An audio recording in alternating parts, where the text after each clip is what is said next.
డబ్బు, అనారోగ్యం, ఉద్యోగం, వ్యాపారం, అప్పులతో బాధపడుతున్నారా? మీకోసమే లాంచ్ యువర్ ఫ్యూచర్ ప్రోగ్రామ్.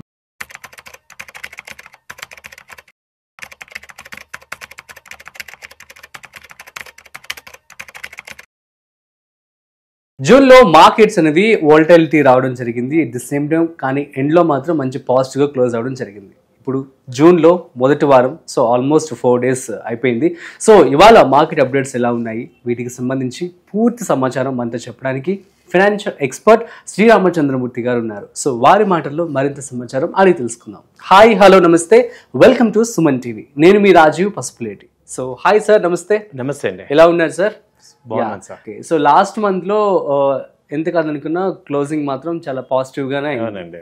ఈ మంత్ ఎలా నడుస్తుంది? అట్ ది సేమ్ టైం ఇవాళ స్టాక్ మార్కెట్ ఎలా ఉందంటే ఏం చెప్తారు? సో ఇవాళ వచ్చి స్టాక్ మార్కెట్ యాక్చువల్గా ఫస్ట్ డౌన్లో స్టార్ట్ అయ్యి మళ్ళీ ఈవినింగ్ 2:30 తర్వాత నుంచి పాజిటివ్ వచ్చిందండి. సో మార్కెట్ వచ్చి 55 points ప్లస్లో క్లోజ్ అయింది. 22,461. ఇవాళ ఫ్రైడే కదా, వీకెండ్ క్లోజింగ్ అయింది. అలాగే బ్యాంక్ నిఫ్టీ కూడా మంచి ర్యాలీ వచ్చింది. 57,031 దగ్గర క్లోజ్ అయింది. 239 points.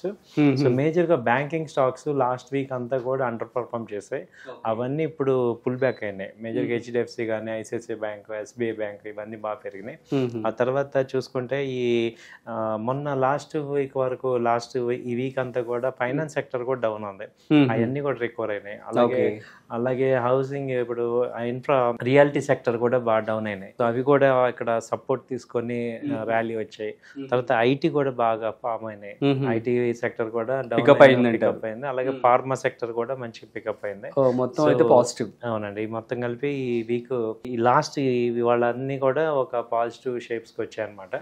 సో దానివల్ల ఏముందంటే మొత్తం ఫ్రెష్ బయింగ్ జరగటం వల్ల మార్కెట్స్ అన్ని నిలబడ్డాయి. యాక్చువల్గా ట్రెండ్ నెగిటివ్ అనుకున్నాం, అలాంటిదల్లా పాజిటివ్ అయిపోయింది. మేజర్ గా ఏంటంటే ఇప్పుడు బిఎస్సి స్టాక్ మాత్రం ఒక 6% దాకా ఫాల్ అయింది. బిఎస్సి అదే సమ్ న్యూస్ వల్ల బిఎస్సి షేర్ ఫాల్ అయింది. అలా మిగతా అన్ని కూడా మామూలుగా ఆటోమొబైల్ స్టాక్స్ కూడా బాగా ర్యాలీ వచ్చాయి.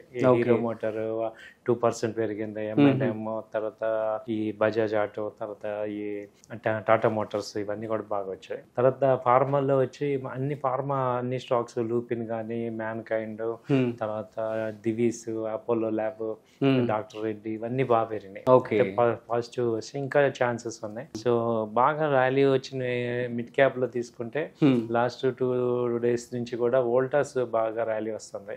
ఆ తర్వాత ఈ బాలకృష్ణ ఇండస్ట్రీస్ బాగా ర్యాలీ వస్తుంది. బ్లూ స్టార్ మంచి ర్యాలీ వచ్చింది. అలాగే ఇప్పుడు ఈ నాట్కో ఫార్మా కూడా మంచి ర్యాలీ వస్తుంది. సో ఇవన్నీ కూడా మంచి ర్యాలీ అప్ ట్రెండ్ లో ఉన్నాయి ఈ స్టాక్స్ అన్ని కూడా. Okay, fine. మొత్తానికి అయితే ఈ వీక్ పాజిటివ్ గానే గడిచిందని చెప్పంటారు. సో నెక్స్ట్ వీక్ ఎలా ఉండబోతుంది అంటే ఏమంటారు? ఇది కొంచెం ఏమంటే నెక్స్ట్ వీక్ వచ్చి ట్రంప్ ఇది డెడ్ లైన్ ఆగస్ట్ వరకు ఇచ్చారు కాబట్టి ఇంటర్నేషనల్ కూడా పెద్ద నెగిటివ్ న్యూస్లు ఏం లేవు. సో మార్కెట్ ఏంటంటే బై అండ్ డిప్స్ లాగా ఉంది. మంచి క్వాలిటీ స్టాక్స్ ని మనం డౌన్ రేట్ లో బై చేసుకోవచ్చు. సో ఫార్మా కానీ, ఈ ఐటీ సెక్టర్, ఫార్మా సెక్టర్ మంచి ఫోకస్ చేయొచ్చు. అలాగే ఈ ఆటోమొబైల్ సెక్టర్ కూడా ఫోకస్ చేస్తే మంచి క్వాలిటీ స్టాక్స్ దొరుకుతున్నాయి. వాటిల్లో ఇన్వెస్ట్ చేసుకుంటే మంచి రిటర్న్స్. రియాలిటీ కూడా బాగా తగ్గింది. ప్రెస్టేజ్ కానీ, ఓబర్ రియాలిటీ కానీ, ఆ తర్వాత ఇది గోద్రేజ్ ప్రాపర్టీస్, ఇవన్నీ కూడా మంచి సపోర్ట్ లెవెల్స్కి వచ్చాయి.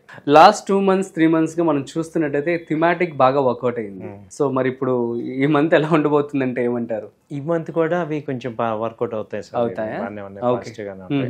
సో తర్వాత డిఫెన్స్ సెక్టర్ కూడా కొంచెం పుల్ బ్యాక్ తీసుకుంది. డిఫెన్స్ సెక్టర్ కూడా బాగానే పర్ఫార్మెన్స్ చేస్తుంది. సో ఇలా సెలెక్టివ్ స్టాక్స్ తీసుకొని చేసుకోవచ్చు. Super sir. సో ఇంకా ఎటువంటి జాగ్రత్తలు తీసుకొని పెట్టుబడి పెట్టాలి అంటారు? సో ఏం చెప్తారు? అంటే ఇప్పుడు ఏమైందంటే లాస్ట్ 2 months బ్యాక్ చూసుకుంటే ఇప్పుడు కొంచెం మార్కెట్ ఒక 25% పైకి వచ్చింది.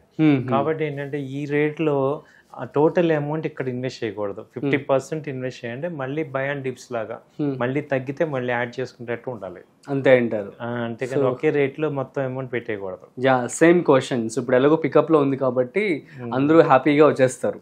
సో కానీ రూల్ అది కాదు. 50% పెట్టి ఆగిన తర్వాత మళ్ళీ తగ్గాక కొనాలి. ఎందుకంటే కింద నుంచి ర్యాలీ వచ్చింది, మళ్ళీ పుల్ బ్యాక్స్ వస్తుంటాయి. సో అలాంటప్పుడు మళ్ళీ డౌన్లో మళ్ళీ బై చేసే స్కోప్ తెచ్చుకోవాలి. సో ఓవరాల్గా అయితే పాజిటివ్గానే ఉంది. కాకపోతే ఎనీ టైమ్ 200-300 points కరెక్షన్ అయితే నార్మల్గా వస్తూ ఉంటుంది. ఓకే. సో దాన్ని మనం తట్టుకొని ఉండాలంటే ఏంటంటే ఒకే పాయింట్లో ఒకే రేట్లో కొనకూడదు. రెండోది ఏంటంటే మీరు టార్గెట్ వచ్చే లోపు సో రెగ్యులర్ గా మళ్ళీ కొన్ని స్టాక్స్ అమ్మి మళ్ళీ కొనొచ్చు. సపోజ్ మనం 100 స్టాక్స్ 100 షేర్లు కొన్నాం అనుకోండి, ఒక 40 పాయింట్స్ 50 పాయింట్స్ వెళ్ళింది, ఒక 50 షేర్స్ అమ్మేయండి, మళ్ళీ కిందకు వచ్చినప్పుడు మళ్ళీ బై చేయండి. ఇలా రేంజ్ అవుతుంది అనమాట. ఓకే. అంతేగాని ఓవరాల్ గా ఇన్వెస్ట్ చేద్దామన్నా ఇవాళ అంత ఇన్వెస్టర్ కి, ప్యూర్ ఇన్వెస్టర్ కూడా డబ్బులు లేవు, అలాగే ప్యూర్ ఇంటర్డే ట్రేడర్ కూడా మనీ లేదు. Okay.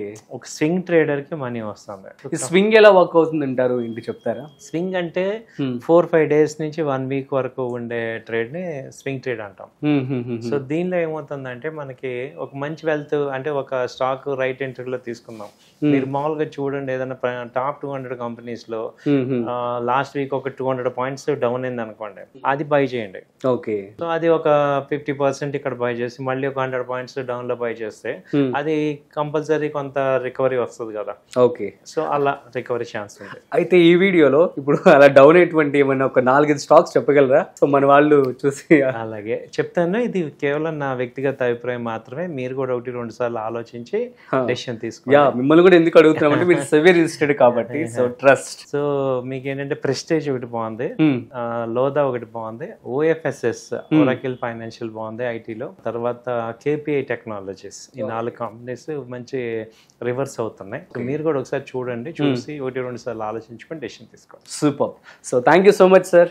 So it means a lot. So guys అర్థమైంది కదా, చక్కగా మీకు స్టాక్ మార్కెట్ అప్డేట్స్ కూడా ఇవ్వడం జరిగింది రామచంద్రమూర్తి గారు. At the same time so మీరు పెట్టుబడి పెట్టేటప్పుడు ఇప్పుడు ప్రజెంట్ మార్కెట్ పాజిటివ్గా ఉంది కాబట్టి 50% మాత్రమే పెట్టి, ఆ తర్వాత మళ్ళీ లోకి వెళ్ళినప్పుడు మాత్రమే మళ్ళీ మిగతా 50% కూడా యాడ్ చేసుకుంటే బెటర్ అని చెప్పడం జరుగుతుంది. అట్ ది సేమ్ టైం ఇప్పుడు ప్రస్తుతం మీరు కనుక ఏదైనా ఒక 5 స్టాక్స్లో కనుక పెట్టుబడి పెట్టాలనుకుంటే అవి కూడా చెప్పడం జరిగింది.